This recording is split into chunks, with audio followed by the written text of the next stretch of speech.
So let's move forward with today's clinical topic. And our speaker today is Dr. Rebekah Browder. Dr. Browder received her dental degree from NYU and then completed a GPR at New York Methodist Hospital. Since 2014, she's had a private practice in Westport, Connecticut, focusing on minimally invasive, conservative aesthetic dentistry. Her presentation today is called Digital Dentistry, Leveling Up Your Patient Exams. And she is going to share some really great protocols that she's developed for using the digital tools in her office to improve patient communication and case acceptance. I know you're going to love this presentation, and I'm delighted to turn this over to Dr. Rebekah Browder. Good morning, everyone. I have a little bit of an easier topic today than taxes and finances and legal. So it should be a little bit more upbeat for everybody. I'm going to share my screen. Can you guys see that okay? Perfect. All right, cool. So I'm going to talk about how I integrated digital education tools into my exam to make it a little bit easier for everyone. When I first graduated from dental school, I had done everything that we've all done. You do the 4 years, you studied for all of the tests, you studied for your boards, you did all of your clinical hours, I did a residency, I had done everything I needed in order to get my 3 letters of DDS or DMD, whatever you are. And so I basically was like, I'm good, I've got it. I was at the peak of Mount Stupid. I was like, it's all downhill from, it's all easy from here. And so I was really confident in my technical and clinical ability. And I remember hearing from someone that I really needed to make sure that when I talked to my patients, I focused on putting them at ease, having a really good bedside manner, and connecting with them on a personal level, because so many people fear the dentist, so many people dislike coming to see us, and that forming that connection was going to be paramount to my success. And so I really dove into that sort of thing and kind of figured like, all right, I am just awesome. I'm basically a superhero. I'm going to be able to fix anything in your mouth. You must obviously look at me and see how lucky you are to have me as your dentist. And so I would go in and I would talk to these people and I would connect with them on a human to human basis. And so I would know all about what their job was, what their family was, whether or not their son was playing t-ball and if he was any good at it, whether or not they were having any problems at home, if they were getting engaged, getting married, or conversely, if they were getting divorced. I always think back to the fact at one point in my practice, we had 2 sets of couples and we knew that they were getting divorce papers before that the other people knew that they were getting divorce papers. So clearly I was forming a bond with my patients. I was having a lot of trust with my patients. And I was having these great conversations with my patients. And so they would come in and it was a very pleasant dental exam. I would do everything that I needed to do while having these conversations with them. And I would do what we all need to do when we do our exams. So as I'm talking to them about Timmy's t-ball game, I'm looking at their gums and I'm saying, oh, you know what? We've got some inflammation here. Is this just plaque induced? Is this something to do with hormones? I know the patient's been trying to get pregnant, or I know they've been going through this. Could it be stemming from an autoimmune disease? Are there any signs of cancer? I'd be looking at their teeth and saying, okay, how's everything looking? Are the teeth solid? How are the restorations that I did looking? How are the restorations that they've had for years and years and years looking? Are they starting to deteriorate? Is there erosion going on? Do they possibly have, GERD? Is there something that they're doing with their diet? Are these starting to get in need of replacement? I'd be looking for their function. Is there anything going on with their airway? Are there wear patterns that are indicative of anything? Do they need a night guard? Do they need ortho? Do they need a sleep appliance? How's their alignment? And then, of course, when all of those 3 things are in good shape, you're also looking at the cosmetics for the person and you're thinking, all right, well, the white's looking good. How's the pink looking good? Can I benefit from any change to the gingival architecture? Is the shape of the tooth good? Is this the best smile that they can have? So I'm looking at all of this information and gathering all of this information. I'm synthesizing it in my head, and I'm coming up with my treatment plan, all unbeknownst to the patient, because I'm also currently forging a really great interpersonal relationship with the patient. And so at the end, I'd say, oh, I'm so pleased that Timmy's swing is getting better. And you know what? Here's, we're all done for today. I've looked at everything. And Jamie, you're going to need 4 quads of SRP. I'm going to recommend a fluoride varnish, 6 fillings, 2 onlays, 1 crown, and alignment. So, we've got a good plan in place. Karen's going to take you up front to the front desk. They'll get you scheduled, and I'll see you next time. And so Karen or Jamie would get up and she would leave, and I'd go off to my next patient, all proud of myself. And then I'd talk to the front desk later and I'd say, well, when's Karen scheduled? And they say, oh, no, she didn't schedule. Or Jamie didn't schedule. And I'd say, what do you mean Jamie didn't schedule? I told her everything that she needed. Doesn't she trust me? Don't we have a good rapport? Like, her mouth is in dire need of work. That mouth is a hot mess. And so I started to think, why are these patients not scheduling? They obviously like me. They obviously trust me with certain things, but why are they not scheduling? And I thought back to an appointment that I went to for myself, a dental appointment that I had for myself when I was in my early 20s and I was working in marketing. It was before I had even decided to go into dental school. And it was at a chain dental office. And I had gone in, and my dentist that day had said, hey, why don't you come over here and I'll show you your x-rays and I'll show you what I'm talking about. And it could have been that she herself was fresh out of school and she was kind of walking through these things and reminding herself what to do at the same time. But it left an indelible impression in me because it was the first time that anyone had stopped and done that. And I have terrible teeth. Underneath this cute little smile, I have had years and years and years of dental work. And if you look at my FMX, there's not an untouched tooth in my mouth. And this was the first time that anyone had taken a moment to show me and explain to me what I saw in my x-rays. And even though I didn't fully understand what I was looking at, I could see the dark spot that she was talking about. And I said, okay, yeah, sure. Good. Let's do it. Go ahead, do the filling. And so I started to think about that patient education, and I thought, you know what? I don't need to explain everything about polymethyl methacrylate and bonding protocols to the patient, but I do think that educating them is going to help to guide them to understanding why they need this treatment and to empower them to take the steps to get this treatment. And so I started off by just trying to talk to the patient and tell them a little bit about it.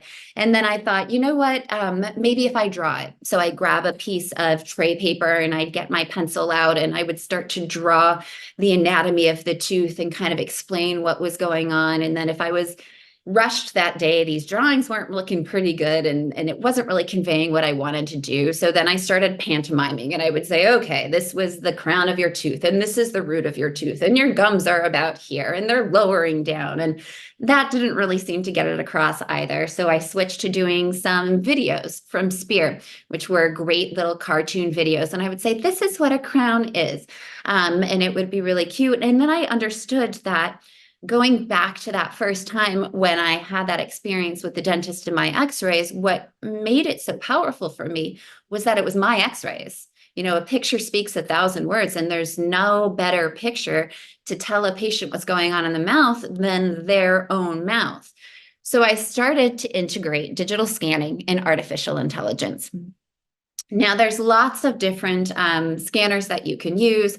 I personally have iTeros in my office that we use in hygiene for our wellness exams. I have a Medit and I have a Trios for restorative as well. I'll buy any scanner that's out there. I'll buy any tech out there. I love it all.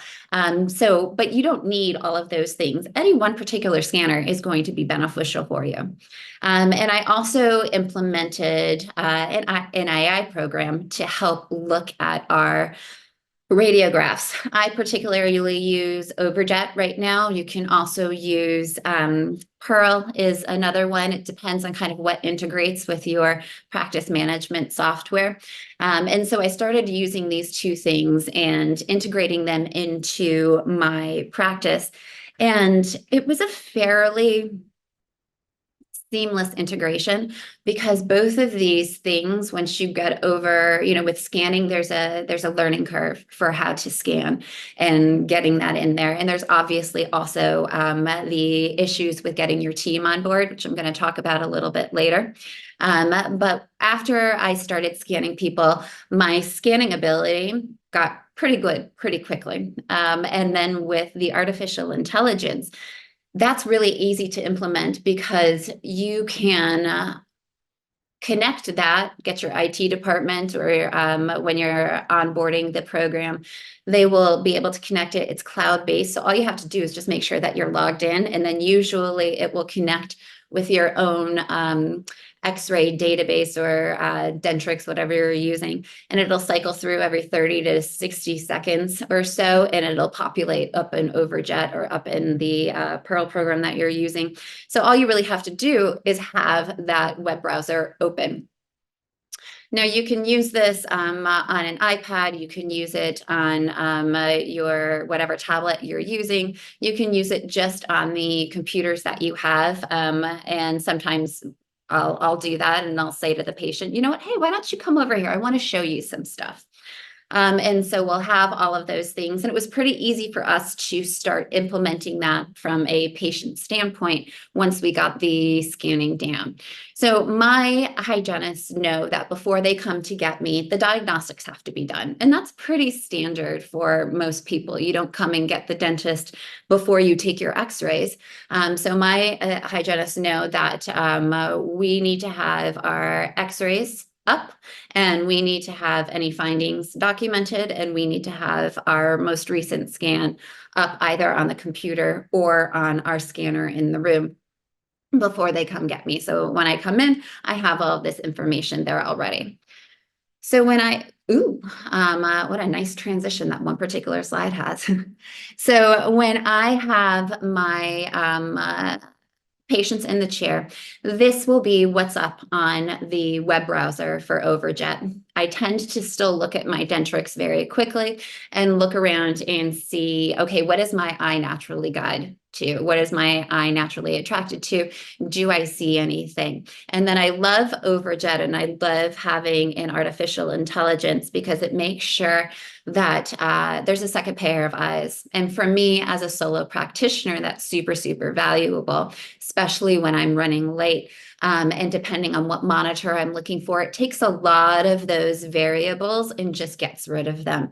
Some of my monitors in room 1 versus room 2 will be different. And so sometimes I'll catch something on one room and I wouldn't have seen it on the other room. So these programs tend to look at the raw data that come with the x-rays and help to identify anything that I might have missed, or also just to confirm the findings that I've had. So in this in particular, we'll be able to see our x-rays that are up, and it will show you just really quickly a little red dot for anywhere that caries are present, blue for any restorations that are done previously. And then with the new rollout, we can now identify our periapical radiolucencies. And so that's just a quick at a glance thing saying, okay, you know what, I'm going to go through a little bit deeper here because there are things that are being identified. At the same time, after I look through this, we'll have the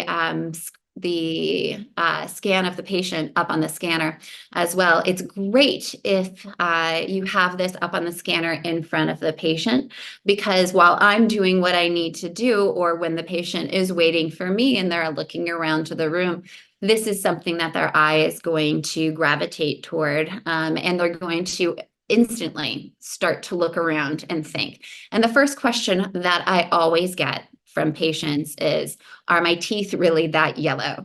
And I swear that it must be something in the design software, or maybe it's designed to help cell whitening. I don't know, but everybody's teeth look corncob yellow pretty much.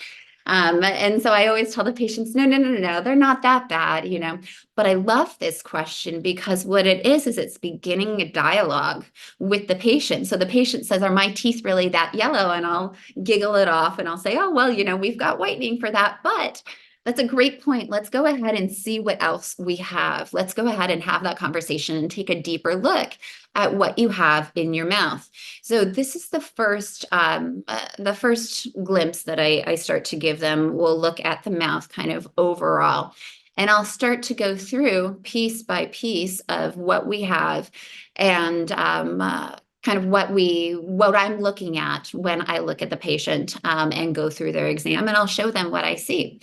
So I'll begin with perio. And I'll bring up either their x-ray or their scan. And so on this, I'll be able to show them on their x-ray, and I'll say, you know what, one of the great things about this program in particular is that it not only identifies things, but it quantifies things. So previously, it used to be very subjective among us, depending on which hygienist was doing the perio probing or which dentist, what angulation the perio probe was in, how thick it was, the markings on it. Our perio charting could vary from person to person on the same day, and calibrating that was time intensive and was also still not foolproof. So we would have some indication on a progression of periodontal disease, but it wasn't always that great to help us know whether or not periodontal disease was advancing. And so we would go from having patients where we were seeing them when they were younger and we were like, everything looks great. And then you read the statistic that 70% of adults have periodontal conditions. So how does it go from looking great to all of a sudden 70% of people have it? And I think it's because we didn't have great tools at our disposal to start to evaluate these things and catch them earlier on and intervene earlier on, so that we're making sure every 3 to 6 months our patients are in a great periodontal position. So this is really great for us because now anything we have that is 0 to 1.9 millimeters of bone loss, in this case in particular, comes up as green. So even a quick glance, you can see, all right, we're in a pretty healthy zone right now. Anything from 2 millimeters to 3 millimeters is going to now show up in orange. So that gives me a little warning sign, and it's great for the hygienist. They'll have it up as they're doing their cleaning or as they do their periodontal probing, and they'll be looking for things. You can see up on this screen as well, just above the x-ray, is it says perio chart when it was done, and then the periodontal depth of 4 millimeters or greater, and it's telling you based on your most recent periodontal charting that you're pulling from that they're pulling from the dentist practice management, or sorry, from the your software, what teeth the hygienist and the periodontal charting had quoted as having 4 millimeters or above. So you can go back and you can look, okay, do we look at this? Do I see anything that coincides with this periodontally?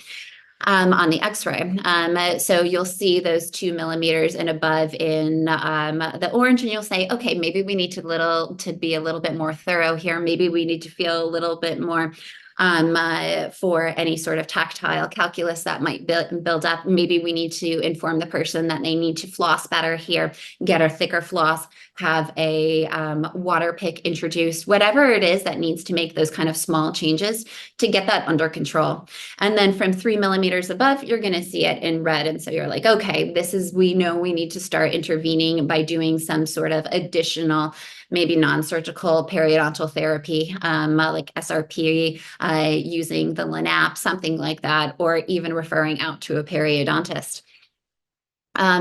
Additionally, when you're trying to show the patient, you can bring up their scan. Now, nothing will get a patient to say yes to whatever that you want them to do better than this scan right here. When they see all of that buildup on the inside, I like to call it a barnacle of infection.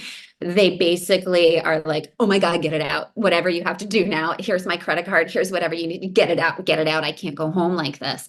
And so it's really great because we can show them when we say, hey, this is what we see in your mouth. You probably don't see this because it's behind your teeth, but these are some of the things that we're looking for.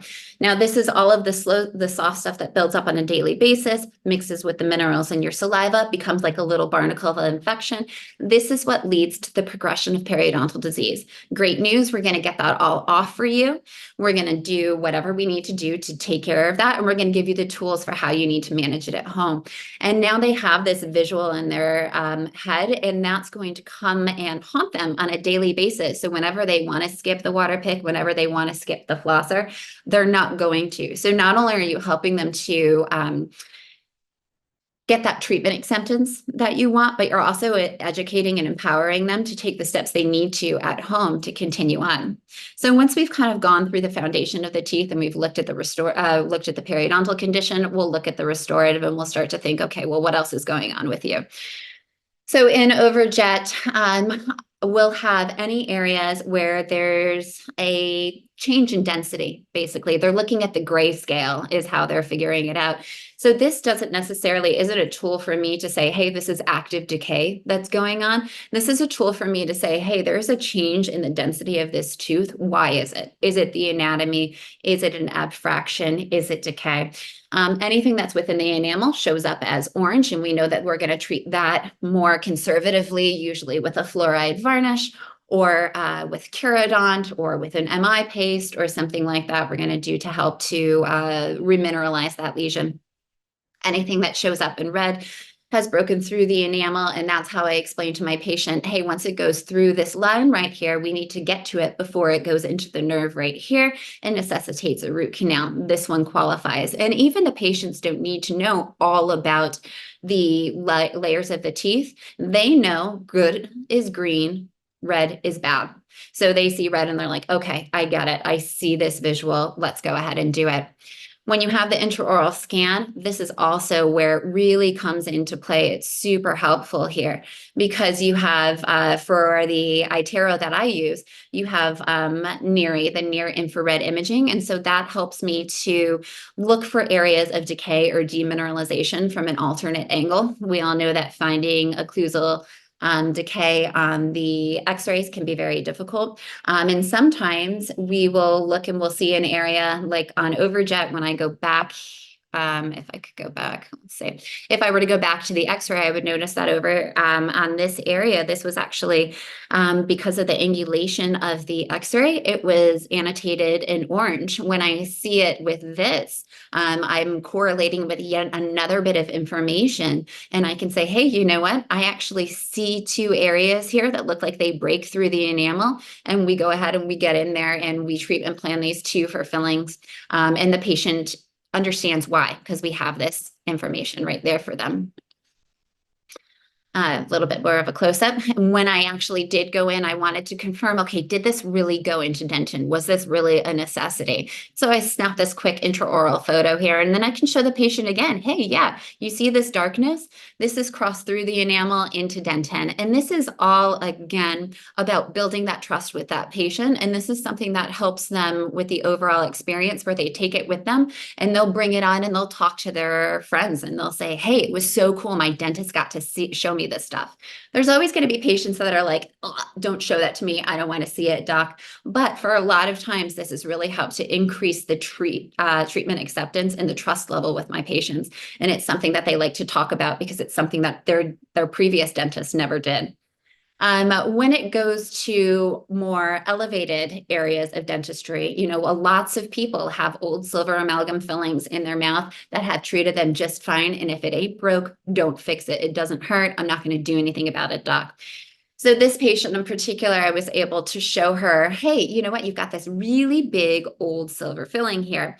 And it doesn't look that great. I see some staining going on around it. I see a little bit of demineralization. I see some fracture lines, and it's pretty big. And they'll say, okay, great. Well, just replace it with a filling. And I say, actually, this one's not going to get a filling. This one's going to get something called an onlay. Let's go ahead and look at the x-ray and see if we can treatment plan based on that. So when I look at the x-ray, it's great because I can correlate that and I can say, you know what? We're definitely going to go ahead and treat that because I can see on the tooth in front of it that there is decay there. So we have an active decay process going on. We've got bacteria in there. let's go ahead and look at the way that you're putting pressure on this tooth. So I see with these little areas of red, this is the occlusogram that we get from iTero. I see these little areas of red on that tooth number 15. You're putting a lot of pressure on that tooth.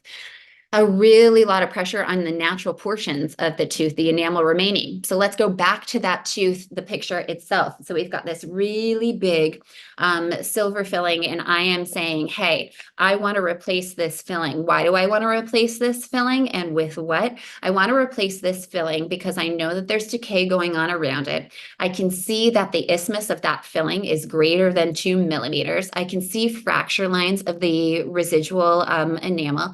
I can see that you put a lot of pressure on these particular residual areas of enamel. I know that this tooth is closest to the hinge of the joint, so it's getting a maximum amount of pressure when you bite down on it. All of these things, having an isthmus of greater than 2 millimeters, having residual tooth cusps that are less than 2 to 3 millimeters, having an isthmus in the proximal box of greater than 4 millimeters, all of this is supported by research that this tooth in particular is more prone to fracture. So because it's more prone to fracture, I'm not going to put a new filling in it. I'm going to be doing something that's a full cuspal coverage, and I want to retain as much tooth structure as possible. So I'm going to make this an onlay instead of a full blown crown because I want to retain that lower 2 to 3 millimeters around the CEJ because I know that that's where a lot of the structural integrity of the natural tooth comes from. So we're going to do something for an onlay. Now, this is all really good because I'm explaining to the patient what I'm doing, but also there are some insurance plans that aren't going to cover an onlay. They'll cover a crown, they'll cover a filling, but they're not going to go for an onlay. With my knowledge and the way that I've been trained, I know that an onlay is what I would do in my mouth, in my mom's mouth. It's the right treatment for this particular tooth, and that's why I'm recommending it. That's why the patient should get it, and they're going to be more likely to take that step and to pay for it if they understand that.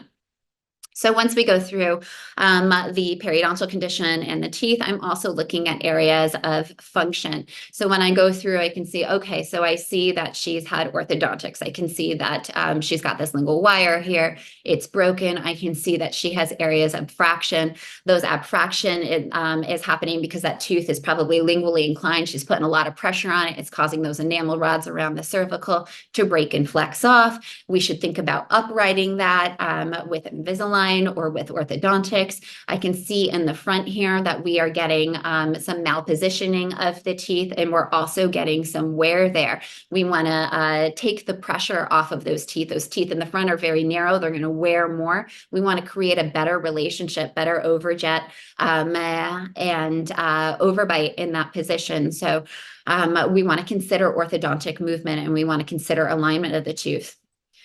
And lastly, I always love looking at things from an aesthetic standpoint. I think it's a necessity and part of a comprehensive care.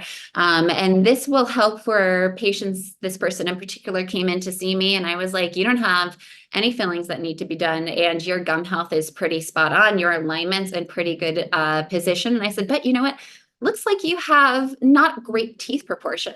Have you ever considered doing anything about it? And very easily on my scanner, I was able to annotate here and say, you know what, your teeth are kind of square. We have a super simple procedure we could do where I could just use my laser and I could bring the arches of that gingival architecture up a little bit and make them look like more like a traditional tooth structure. And she was like, oh my God, no one's ever said that to me. And so we did it, and it was such a minute change, and she loved it. We added a little bit of composite later on to close some of those dark triangles, black triangles. And it was something that was super easy, very minimal, but she smiles from ear to ear, and she went all around town talking. I love my dentist. And we were able to do some bigger cases too. Similar thing here. This patient came in and she said, I really hate the crowns on 4 and 3. 3 and 4 in the upper right-hand side. I don't like the color of it. And I think that I need some fillings. And I said, you know what, let's look at this overall. And so we had talked a little bit just about the shape and the position of her teeth. And being able to diagram it for her led her to go ahead and say, okay, yeah, let's do a whole upper arch. So we did, and she looked great after. I mean, she was stunning to begin with, looked great after, but it was without this, I never would have been able to really communicate what I wanted to the patient. So having these digital options with the with Overjet and my artificial intelligence for the radiographs, and with having an intraoral scanner are really helpful for me, because not only is it going to help get my whole team on board, you know, my hygienist can look at this and they've heard me talk about it a couple of times. They already know what the treatment plan is going to be. They're not, my knowledge is their knowledge now. We all share it. And so they can look at things and they can visually recognize them early on, and they can begin that conversation. Especially, I practice alone, but if you have associates, this is going to standardize all of that treatment plan. SRP, you know when you're going to do it now. You know what constitutes a prophy, you know what constitutes a gingivitis cleaning, you know what constitutes an SRP and a referral. So that really helps to kind of take away any of that second guessing and inaccuracy when it's the difference between providers. Insurance approvals. I love getting denials from insurance approvals, because I can be like, bam, here's why I did it. Because all of this is FDA approved to quantify the areas here of how much is needed for a crown. Or I can say, hey, you know what? Maybe it didn't show up on the x-ray, but it showed up on my intraoral scan. Here's my intraoral photo. Pay up. It's a great, as I said, for me as a single practitioner, this is a great option for a second pair of eyes and documentation, so that when I'm going from operatory to operatory, or depending on how good my eyes were that day, I have somebody that is going to be able to give me that verification. So when I go in to do my filling, I have everything annotated. I see it. I know what it is. I know what I'm doing and why I'm doing it. The patient communication and education I went through at length. It is great for getting that treatment acceptance. The patient is now not only educated on why they need it, they can see it. They don't want it in their mouth. They want that silver out. They want that black out. They want that discoloration out. They want that calculus out, and they are ready to move forward with it. Now, getting everything into practice, and this is where I'm kind of going to end. We all know that it's difficult to get the teams on board with new things. For me, the process that worked is we made this part of our diagnostics. It was important for me. I understand that this takes time away from a prophy. I understand that this takes time away from the hygienist's ability to clean. But in my opinion, we need proper diagnostics in order to properly and ethically treatment plan a patient. And I needed to get my staff to understand that. So if you have to go in and you have to take away a couple of minutes for your prophy to do this digital scan, so be it. Because that's going to give us the information for us to know, hey, maybe this shouldn't have been a prophy at all. Maybe this patient needs SRP. Maybe they need localized SRP. Maybe they need to come back every 3 months. Maybe we even have them come back and you finish your prophy another day. That's how important this information is to me. And so the way that we do is we'll do x-rays at 1 6 month, and then we will do the scan at the other 6 months. So they should have a wellness scan on file once a year. A great thing to do is to publicize this. So send an email blast out to your patients and say, hey, you're going to notice some new things coming around the office.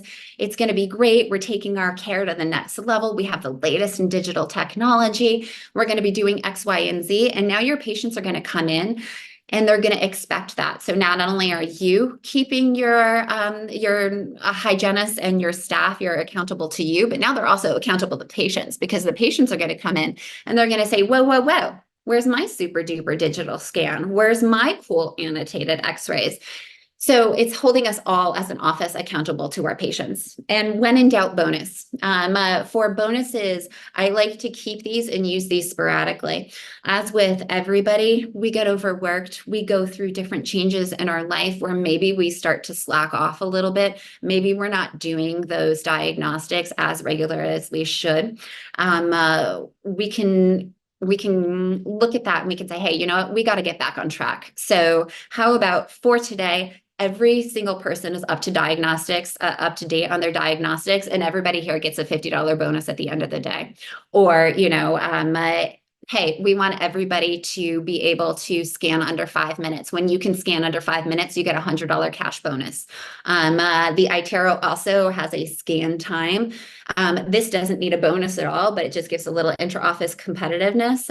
If you can post everybody's scan times, whoever makes the whoever scans the fastest, it's just bragging rights, and they love it. So these are just ways that we've been able to kind of integrate it into our office. And now that we have it, there's no way I would ever go back to practicing without it. In fact, I don't think I could feel it's like practicing without loops for me. I couldn't ever turn back time and go back. That's how important it has become to my practice. So I hope that that was helpful. I know I speak a mile a minute, so if you have any questions, please let me know. Otherwise, have an amazing day. Oh, we have lots of questions. We have Okay. lots and lots and lots of questions, and we're going to get started. We've got a few minutes left, which is fantastic. But I have to ask you, I know you a little bit, Dr. Browder, and I know that you really are a talented communicator. And so I know that before you started using all these tools, you probably were doing pretty well too. But my question is, can you actually document an increase in case acceptance since you've started using some of these tools?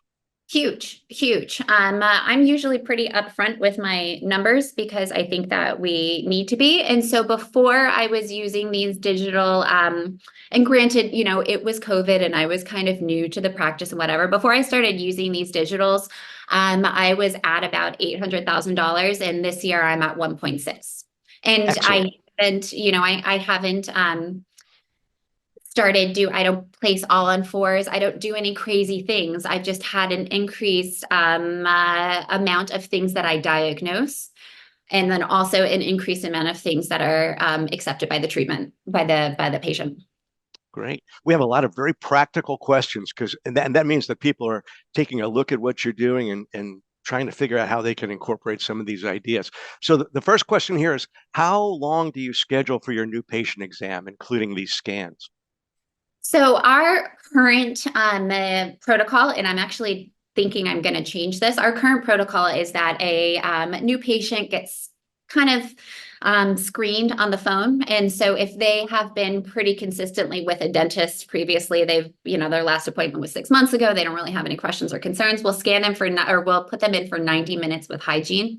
And that will get all of their diagnostics up. I am contemplating kind of switching that and making the new thing to be 60 or 90 minutes with me personally, so that I can go through and diagnostically treatment plan everybody a little bit more thoroughly. I know that's not something that's obviously it's a loss of profit for me for that amount of time, but I do believe that the more information I have and the more time I get to spend with the patient, the more I'm able to comprehensively diagnose and lead to the more comprehensive dentistry and full arch dentistry and things like that, where the patient is getting all of the care that they need. And that's the kind of practice that I want to go towards. So we are going to be transitioning to them seeing me for 60 to 90 minutes. Wow, that's great. That's great. Questions about equipment. What scanner and what scanner or scanners do you recommend? Sure. So I use the iTero for my wellness scans. I think they are pretty good. And honestly, we also do Invisalign. So I like having that synergy between everything. It makes it really good. I also have the Glidewell IO system, the milling system, and have the Medit, the fast scan that I got. I love the way that that works together. And I love that for my restorative. And I just bought the two new ones, the replacement ones for the iTero, the Lumina. I haven't gotten them in yet. They're not cleared for restorative yet, but those are the things that I have. Now, you do not need all of this stuff. When I first started off, I was working. I got a scanner for free on loan from a lab, and I just kind of dabbled in it that way. All of these scanners can be really beneficial for you for getting the information. I'm just one of those people that will buy anything and everything. Very good. And how many scanners do you have? I mean, do you basically try to have one in each operatory? I have two scanners for hygiene, and I have two scanners for restorative, but I use three. Okay. Okay. And what about you mentioned a couple times you used an intraoral camera. Um, is that a separate device that you use? So when I use my intraoral camera, I use usually when I'm doing my restorative, the fast scan has a great intraoral camera, and so I will take pictures of that throughout. Otherwise, on the iTero with the wellness scans, as you're going through it, you can have your computerized version of the teeth, and then if you're using the near infrared imaging, there will be a screen that will pop up to show that black and white photo, and then the actual intraoral photo there. Great. So you really don't need a separate device for intraoral photography. Correct. Okay. Correct. If you've Got got that wellness scan, you're good to go. Okay, and I think people got excited about when you're talking about how to motivate your staff to do more of this scanning. How long did it take staff members to become proficient in scanning? So my staff members are I have the best staff in all of dentistry. I swear to God, they're all fantastic and amazing, and I'm so blessed. And they were all really, really eager to learn. And I would say within a week or so, it was able to get integrated. And what we would do is we would have us scan each other too. Any point during the day, like, hey, you have, I have a staff member who is predominantly behind the scenes. She's in her 60s and she does not love technology, doesn't love it at all. So we would have her scan us, and even she picked it up really quickly. So as long as the teeth are dry, and especially with the new ones that are coming out, it's quite easy to go through and scan everything pretty quickly. There's always going to be that person whose dentition is like this. Good luck. But for the vast majority of people, you can pick it up, I would say, within a week. I love your comment about how great your staff is, because what I found over the years is that great dentists seem to have great staffs. It must be a heck of a coincidence out there, huh? I don't know how it happened. They were there with the practice when I bought it, but they are, man, the best. I No, love them. that's great. That's great. So, a couple questions about your AI software. And you mentioned a couple times that you're using Overjet, right? Mhm. And is that is the Overjet with those maps and things that it gives you, are they integrated and saved as part of the patient chart? So they are separate still through Overjet on their database. Overjet is cloud-based, and I am currently using Dentrix. And so it doesn't integrate like that. But there are some softwares out there where it does. I know Asper Dental is integrating with Overjet. We're also switching over to a practice management software called Curve. They have Pearl that's integrated with their software. So it depends on the practice management software you have. Got it. Got it. So you're saying you're using Overjet now. You're thinking about switching to Pearl. As far as similar characteristics, or Yeah, similar characteristics. I don't I love Overjet. I really, really do. I particularly Warda, who is the woman who started it. I met her at a conference last year and I just adore her. So I am very partial to Overjet. But I've also recently gotten to know Kyle from Pearl, and Pearl just goes with the new software that we wanted, a cloud-based software so I could work from home after the kids went to bed. So that happens to integrate with that. Overjet is seeing if they can do a workaround so I can work with Curve, but they both, great. it doesn't necessarily matter to me which one I'm using. They're both going to accomplish similar things. So I've got two questions here regarding the accuracy of the clinical impression that you're getting from AI, and I think I mean, one is about what exactly, when they show you the sulcus death, what exactly are they measuring? And the other one says, well, gee, there's been false positives for caries. But I think probably the best answer would relate to the fact that these are not diagnostic instruments. This is to show you, it's to direct your attention. The doctor is the diagnostician, not the AI software, right? This is just to direct your attention to someplace. Yeah, 100%. So I know a lot of people in the world are worried about being replaced by AI. not me. Bring it on. Bring it on. All of this just gives me more information. As I said before, when we're looking at the overjet, they're looking, and even with the NIRI, the infrared imaging, they're looking at changes in density of the tooth. So then it's my job as the clinician to go in and say, okay, is that an abfraction? Is that where? What is leading to it? This is just somewhere that's giving me a hey, look over here. Maybe there's something for you to diagnose. So it's a diagnostic aid. It does not replace me by any means. Exactly, exactly. And here is from our friend Dr. Reese. She's got two questions. Are your recall patients apprehensive at all about all these new gadgets? So in other words, they walk in and you've got something new every time. Is that a positive or a negative? It has only been a positive in my area, in my practice. My patients flipping love it. They love it. And I always say it with a joke, I'm always the one that's like, oh, I'm a salesman's dream, like, oh, you've got something new, I'll take two. I don't even care what it is. I want it, I have to have it.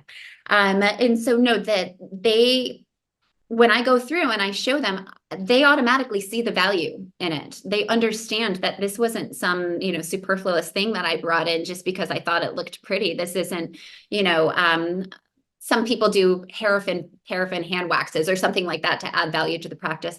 This isn't, or like a big screen TV or whatever.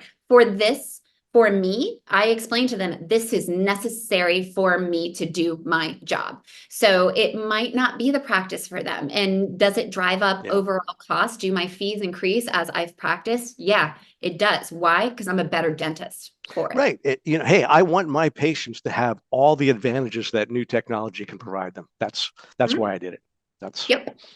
So there you go. Okay. And now this is an interesting question, also from Dr. Reese. How are your recall patients responding to the increased need for treatment after going long periods of not needing much? Now, you didn't really say, I guess maybe if you bought a practice and this is the first time you're seeing the patient, that happens to all of us, right? The previous doctor wasn't really diagnosing that much, and now you're in there and you're the new person and you're seeing a lot. But how do you handle that kind of conversation? Very delicately, very delicately. And so what we basically explain to them is, hey, we have new information. We have new diagnostic tools that help us catch things even earlier. And so we might not freak them out by saying, hey, you know what, you do need 4 quads of SRP, 6 crowns, 32 veneers, and whatever it is all at once. But we'll start to say, hey, you know what? We're starting to see this here, and this is what I'm going to recommend long term. And so maybe we didn't do a lot of SRP prior to. Now we can show them, and I'll say, hey, you know what? We're going to give you 6 months. I want you to go to town with your home care because this builds up on a 24-hour, basis. I want you to go to town. I want you to do everything you possibly can. Here's an email about all of the tools that we want you to get, the water pick, the electric toothbrush. You do all this, you come back to us in 6 months, we'll reevaluate it and we'll see what needs intervention. We'll see how we need to intervene. That way it's not putting it on me. I want to do this. We're helping the patient get the information. We're helping to empower them at home. And then we're coming back to see how we need to intervene to help them get healthier now. So it's not something I want to do. It's not something that I'm saying, hey, I recommend this. This is what you need to get healthy. This is what you need to have the great mouth. It's your decision to do it. I'm going to treatment plan it. You don't have to do it. That's your autonomy as a patient. But it's my responsibility as a practitioner to say, hey, I see X, Y, and Z problems. I see this is how it's going to proceed in the future. And these are the treatments that we can do for it. Here it is. When I practiced in Florida, we always had patients moving down from let's say from the Midwest where they weren't getting diagnosed with a lot of treatment and I was diagnosing a lot more treatment. And when they asked that question, I would just go into a long explanation of how heroic their previous dentist was and what an amazing job that doctor did in holding this poor tooth together all these years. But you know what? We've come to the end of the road and there's no way. And I just admire the heck out of, Dr. Smith up in Indiana, but we've come as long as we can, and I think that's a good way to do it. Yeah. Here's a quick one. Onlays. Saw that nice onlay case you showed. What is your choice of material for onlays? Ooh, camouflage. I love camo. So I which practice, is a composite, right? Highly which is, filled yeah, it's composite. a resin, ceramic resin hybrid. Right. So I have studied like the biomimetic dentistry through the alamans and figuring out how to really prepare conservatively. And so a lot of that has to do with the materials that I use to restore the tooth structure prior to. And I'm happy to talk about that, or you can just come to IOX in June. um, but I love, so basically, if I am preparing the tooth the way that I need to, what goes on top of it isn't as important. It could be composite. It doesn't need to be zirconia. As long as I can bond it to the tooth, I'm good. I love the camouflage because it is a ceramic resin hybrid. It mills in about 7 minutes with the IO mill, and it's very easy for me to adjust in the mouth. It's very easy for me to stain and to adjust the aesthetics this way that I similarly would with composites. And I find that it's just a beautiful, seamless restoration with the tooth, and it wears really nicely as well. So I don't necessarily have to use, I have lots of Bruxer that I'll use for crowns and things like that, but camouflage is my ideal thing. I think I'll probably start to use even more of the obsidian now when that comes out. I have the oven and everything. For some highly aesthetic cases in the anterior, I will use obsidian and stain and glaze it and bake it. Great. I don't know if this is public information, but we just got FDA clearance on Obsidian now, so Yay! that's really a lot of fun. Now, here's an interesting question because a lot of dentists will hear you talk and say, well, that's great for Dr. Browder, but her practice is different than mine because of this and this. So the first question would be, are you a fee-for-service practice? Do you have a lot of PPO patients? What is the milieu that you work in? Sure. Yeah, I work in an affluent area. And the practice that I bought only had a handful of in-network insurances. We're currently down to Delta. I am dropping them. Um, uh, and we are going to be free for service. Now, not everybody can do that. I fully understand. And I'm not doing it because I want to make buckets of money. I would prefer not to die in debt, but that's jury's still out. But I'm doing it because this is the kind of dentistry that I want to practice. And this is the kind of office that I want to have. And so you can still implement these in different ways when you're dealing more with a higher flow of patients. But for me, that doesn't work for me. I for my personality. And so you can still integrate these no matter what type of office that you have. So maybe instead of doing I don't know, you've got to adjust your fees, or maybe you don't do as many onlays or inlays. Maybe that's just your patient base. But I think that these digital tools can still be implemented and beneficial in any sort of practice that you have from, a larger multi-specialty practice that's a lot more about volume to I completely agree. There's a question here about, well, how does all this technology increase your production? Well, it increases your production because patients are accepting treatment. They accept treatment. You're building trust. You're showing them, and they're co-diagnosing with you, right? They're seeing it in black and white and color. What exactly the problem is? It's not some mythical thing that you're telling them about. You're showing them, and showing. and so they're on board. It's one of my favorite questions. You show them this big red splotch, and you say, well, this is decay. Do you think this is something we should be worried about? And they tell you that this is something that you better fix. Yeah, I've never had more patients excited to come in for their day of treatment because they're like, fix it, get it out. All I've been thinking about is what's in my mouth, And I would also say that it increases production a lot more because you're diagnosing more, you're seeing more. As I was saying before, the practice that I bought, I didn't realize that the quality of the monitors varied from room to room, and that it was whatever special was on Amazon previously. So I would look at x-rays in one room and I might not notice that this person has recurrent decay on the distal of number 15 or things like that. And it's not until I look at Overjet. And one quick other thing with Overjet, there is an area on their dashboard of overjet.ai where they will actually look at your x-rays for the last 18 months, and they will figure out anything that they have diagnosed that was not treatment planned. So it becomes all of these things that you've missed, and it's a variety of things like SRP all the way to crowns. And so it gives you this on a daily basis when you're going through your morning huddle and you're saying, hey, we're a couple $1,000s short from our production goal. You're not trying to squeeze that blood from a stone. You can actually go to this and say, hey, these are people that actually need treatment that we missed, that our team missed. And this is, we have X, Y, and Z coming in today, and I can see that we missed this restoration or we missed this. You can do it in the same day treatment. So it's a lot more for me about diagnosing a lot more. And then, yes, you get to treatment acceptance. Well, Dr. Rebekah Browder, this has been a wonderful session. I really appreciate it. I think you gave us a lot of really, really practical advice and shown us the ways that technology can really help you on a day-to-day basis. So thank you very, very much. Thanks to our panel for all their great advice. And be sure to join us next week. We're going to have Dr. Tim Kaczynski coming back, and he's going to do part 2 of his series for immediate implant placement after extraction. So thanks everybody for joining us, and I'll look forward to seeing you next week. Take care. Have a great week.